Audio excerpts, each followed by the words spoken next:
Hostel জীবনে আমার সবথেকে কাছের এবং প্রিয় জিনিস হচ্ছে জানালা। তাই আমি জানালাকে নিয়ে কিছু লিখেছি, যেটা আমি আজ আপনাদের সঙ্গে শেয়ার করতে চলেছি। চলুন এবার শুরু করা যাক। আমার জানালা, যেখানে আমি রোজ বসি আর অনেক কিছু দেখি, আর মাঝে মাঝে সবাইকে দেখাই।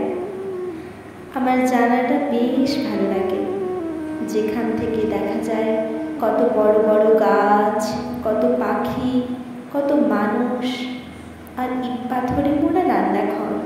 আরও আছে জলের ট্যাঙ্ক, ডাইনিং রুম, সাইকেল। জানালাটা বেশ প্রিয় আমার কাছে।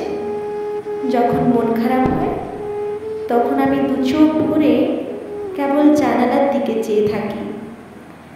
জানালা দিয়ে বেয়ে আসা মিষ্টি বাতাস যেন আমার সব মন খারাপ নিমিষে উধাও করে দেয়, আর আমায় বলে কখনো মন খারাপ করতে নেই, সব সময় হাসতে হয় আর সবাইকে হাসাতে হয়।